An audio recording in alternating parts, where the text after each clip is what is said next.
ಲೋಕಾಯುಕ್ತ ವರದಿಗೆ ಎಳ್ಳು ನೀರು ಬಿಡ್ತಾ ಸರ್ಕಾರ, ಮೆಗಾ ಫೈಟ್ ವಿಶೇಷ ಕಾರ್ಯಕ್ರಮಕ್ಕೆ ಮತ್ತೊಮ್ಮೆ ತಮಗೆಲ್ಲ ಸ್ವಾಗತ.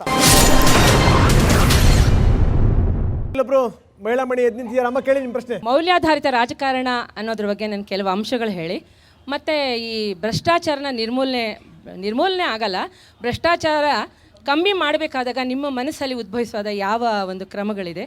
ಪೊಲಿಟಿಷಿಯನ್ಸ್, ಕರಪ್ಷನ್, ಅಣ್ಣಾ ಹಜಾರೆ, ಸಂತೋಷ್ ಹೆಗ್ಡೆ ಎಲ್ಲ ಸರಿ ಇದೆ. ನಿಮ್ಮ ಡಿಬೇಟು ಎಲ್ಲ ಸರಿ ಇದೆ. ನಿಜ ಹೇಳಬೇಕು ಅಂದರೆ ಎಷ್ಟೇ ಪ್ರಾಂಪ್ಟ್ ಆಗಿರೋ ಪೊಲಿಟಿಷಿಯನ್ ಬಂದ್ರೂ ನಾವು ನಂಬಿಕೆ ಕಳ್ಕೊಂಡಿದ್ದೀವಿ. ನಿಜ ನಂಬಿಕೆ ಕಳ್ಕೊಂಡಿದ್ದೀವಿ. ನೀವು ನಂಬಿಕೆ ಉಳಿಸ್ಕೊಡ್ತೀರಾ? ಪೊಲಿಟಿಷಿಯನ್ನ ಆಯ್ಕೆ ಮಾಡಬೇಕಾದ್ರೆ ಎಲೆಕ್ಷನ್ ಮಾಡ್ತೀವಿ, ತೆಗಿಬೇಕಾದ್ರೆ ಏನಕ್ಕೆ ಮಾಡಲ್ಲ, ಅದು ಮಾಡಬೇಕು. ಆ್ಯಂಡ್ ಸೆಕೆಂಡ್ ಒಂದು ಎರಡನೇ ವರದಿ ಬಂತು, ಅದರಲ್ಲಿ ಎಷ್ಟೋ ಕಾಂಗ್ರೆಸ್ಸು ಮತ್ತು ಜನತಾದಳ ನೇಮ್ ಹೋಯ್ತು. ಏನಕ್ಕೆ? ಮೂರು ಪಕ್ಷದ ರಾಜಕಾರಣಿಗಳು ಮಾತಾಡಿದ್ದನ್ನು ನೋಡಿದ್ದೀವಿ. ಇವರು ಮಾತಾಡಿದ್ದನ್ನು ನೋಡಿದ್ರೆ ಮುಂಚೆ ನಾವು ಚಿಕ್ಕವರಿದ್ದಾಗ ಆಲಿಬಾಬಾ ಮತ್ತು 40 ಕಳ್ಳರು ಅಂತ ಕತೆ ಹೇಳೋರು. ಇವರು ನೋಡಿದ್ರೆ 40 ಅಲ್ಲ, ಅದು ಆಲಿಬಾಬಾ ಮತ್ತು ಎಲ್ಲರೂ ಕಳ್ಳರೆ. ಪಾಲಿಟಿಷಿಯನ್ಸ್ ಇವತ್ತು ಪಾಲಿಟಿಷಿಯನ್ಸ್ ಆಗಲ್ಲ, ಅವರು ಪೊಲ್ಯೂಷನ್ ಆಗೋಗಿದ್ದಾರೆ. ಅವರು ಇವತ್ತು ಯೂತ್ಸ್ ರಾಜಕೀಯಕ್ಕೆ ಬರಬೇಕು ಅಂದರೆ ಹೇಸಿಗೆ ಪಡೋ ಸ್ಥಿತಿನ ಇವತ್ತಿನ ರಾಜಕಾರಣಿಗಳು ನಮಗೆ ತಂದ್ಕೊಟ್ಟಿದ್ದಾರೆ ಅಂತ ಹೇಳಿಕ್ಕೆ ಇಷ್ಟಪಡ್ತೇನೆ. ಓಕೆ, ಅವ್ರು ಲೋಕಾಯುಕ್ತರ ಪ್ರಾಮಾಣಿಕತೆನ ಪ್ರಶ್ನೆ ಮಾಡೋದಿದ್ರೆ ಅವ್ರಿಗೆ ವರದಿ ಕೊಡಿ ಅಂತ ಕೇಳಿದ್ ಯಾಕೆ? ಮೇಡಮ್, ಇದು ಲೋಕಾಯುಕ್ತ ಸಂತೋಷ್ ಹೆಗಡೆ ಅವ್ರಿಗೆ ಅವ್ರನ್ನ ಯಾರು ಏನು ಕೇವಲವಾಗಿ ಮಾತಾಡಬಾರ್ದು ಅಂತ ನೀವು ಹೇಳಿದ್ರಿ ಈಗ, ಆಯ್ತಾ ಮೇಡಮ್? ಆದರೆ ಹರಿಪ್ರಸಾದ್ ಅವರು ಯಾಕೆ ಕೇವಲವಾಗಿ ಮಾತಾಡಿದಾರಲ್ಲ ಲೋಕಾಯುಕ್ತ ಅವ್ರಿಗೆ? ಅವರೊಬ್ಬರು ಲೈಸೆನ್ಸ್ ತಗೊಂಡಿದ್ದಾರೆ ಬಿಡಿ. ಧನಂಜಯ ಸರ್ ಅವರು ಹೇಳಿದ್ರು ಸ್ಟಾರ್ಟಿಂಗಲ್ಲಿ ಲೋಕಾಯುಕ್ತಾಗೆ ನಾವು ಯಾವ ಇದನ್ನು ಕೊಟ್ಟಿಲ್ಲ, ಅವರು ಎಷ್ಟು ಲಿಮಿಟಲ್ಲಿ ಇರಬೇಕು ಅಷ್ಟು ಲಿಮಿಟಲ್ಲಿ ಇರಬೇಕು ಅಂದರು. ಮತ್ತು ಇನ್ನೆಂತಿಗೆ ಲೋಕಾಯುಕ್ತ ಬೇಕು ನಮಗೆ? ಯಾಕಂದರೆ ಲೋಕಾಯುಕ್ತ ಇದ್ದರೆ ನಿಮ್ಮನ್ನೆಲ್ಲ ಹಿಡಿತಾರಲ್ಲ, ಅದಕ್ಕೆ ಅವ್ರು ಬೇಡವಾ? ಮಾನ್ಯ ನಾಣಯ್ಯ ಅವ್ರಿಗೊಂದು ಪ್ರಶ್ನೆ.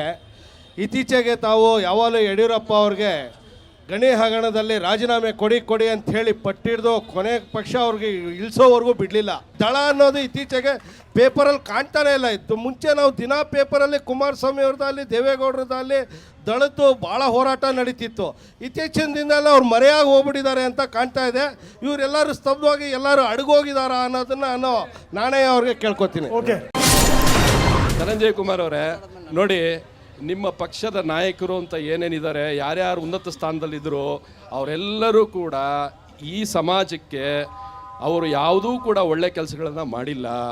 ಎಲ್ಲೋ ಕೆಲವರು ಬೆರಳಿಕೆಯಷ್ಟು ಜನ ಮಾತ್ರ ಮಾಡಿರೋದು. ಅದರಲ್ಲೂ ವಿಶೇಷವಾಗಿ ನಿಮ್ಮ ದೆಹಲಿ ನಾಯಕರುಗಳಲ್ಲಿ ಯಾರಾದರೂ ಇದ್ದರೆ ಇರ್ಬೋದು, ರಾಜ್ಯದ ನಾಯಕರಲ್ಲಂತೂ ದಯವಿಟ್ಟು ಯಾರೂ ಇಲ್ಲ.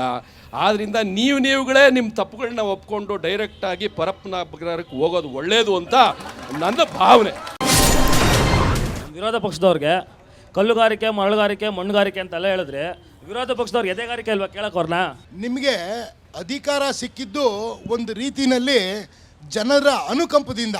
ನಾನು ಹೇಳ್ತಿರೋದು ಜನತಾದಳದ ಪರವಾಗಿ, ಕಾಂಗ್ರೆಸ್ ಪರವಾಗಲ್ಲ. ಇವರೆಲ್ಲ ಭ್ರಷ್ಟರು, ಇವರೆಲ್ಲ ನೀಚರು, ಇವರೆಲ್ಲ ದೇಶ ನಾಳು ಮಾಡಿದಂಥವ್ರು.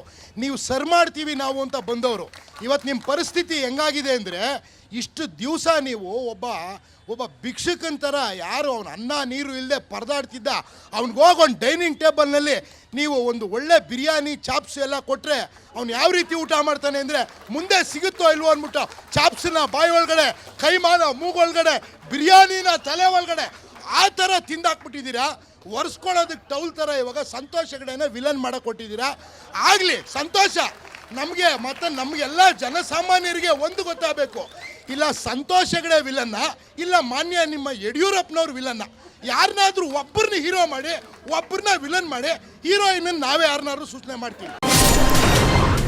ನನ್ನ ಪ್ರಶ್ನೆ ಏನಂದರೆ, ಹಿರಿಯರು ಹೇಳ್ತಾರೆ ಕಿರಿಯರಿಗೆ ಮಾರ್ಗದರ್ಶನ ಮಾಡಿಕೊಡ್ತಾರೆ, ಇದು ನಮ್ಮ ದಾರಿ, ಹೋಗಿ ಈ ದಾರಿಲಿ ಹೋಗಿ, ಕೆಟ್ಟ ದಾರಿಗೆ ಹೋಗ್ಬಿಡಿ ಅಂತ.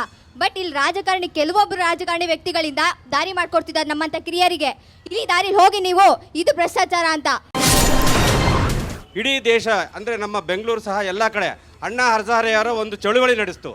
ಅಣ್ಣಾ ಹಜಾರೆಯವರು ಚಳುವಳಿ ನಡೆದಾಗ ಅವರು ಭಾರತ ದೇಶಕ್ಕೆ ಮಾದರಿಯಾಗಿ ಎಲ್ಲ ಪಕ್ಷಗಳು ಸೇರಿಸಿ ಭ್ರಷ್ಟಾಚಾರ ನಿರ್ಮೂಲ ಮಾಡಬೇಕು ಅಂತೇಳಿ ದೊಡ್ಡ ಆಂದೋಲನ ಮಾಡಿದ್ರು.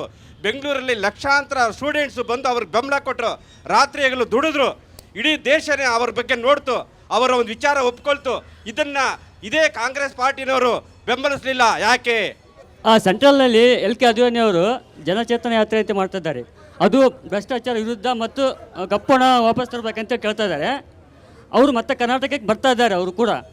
ಅದು ಬಂದರೆ ಮಾನ್ಯ ಯಡಿಯೂರಪ್ಪನವರು ಮತ್ತು ಗಣಿಧಣಿಗಳು ಅವರು ಅದರಲ್ಲಿ ಪಾಲ್ಗೊಳ್ತಾರಾ ಅಥವಾ ಏನು ಅಂತ ನನ್ನ ಕ್ವಶನ್. ಇನ್ನು ನಿಮ್ಮ ಪ್ರಶ್ನೆಗಳನ್ನು ಕೇಳಿ ಎಲ್ಲ ಪ್ರಶ್ನೆಗಳನ್ನ ಆಲಿಸಿ ನಾಯಕರು ಉತ್ತರ ಕೊಡುವಂತಹ ಭಾಗ ಮುಂದಿಂದು. ನೋಡೋಣ ಒಂದು ಸಣ್ಣ ಬ್ರೇಕ್ ನಂತರ. ಲೋಕಾಯುಕ್ತ ಸಂತೋಷ್ ಹೆಗ್ಡೆ ಅವರನ್ನ ಕುಮಾರಸ್ವಾಮಿ ಅವರೇ ಆಗಲಿ, ಧನಂಜಯ ಕುಮಾರೇ ಆಗಲಿ, ಯಡಿಯೂರಪ್ಪನವರಾಗಲಿ ಯಾರಾದರೂ ಮಾತಾಡಲಿ, ನಾನು ಹೇಳ್ತೀನಿ ಈ ಮಾತಾಡ್ತಾ ಇರ್ತಕ್ಕಂಥದ್ದು ತಪ್ಪೇ ಅಲ್ಲ. ಮತ್ತೆ ಬರ್ತಾರೆ ಅವರು.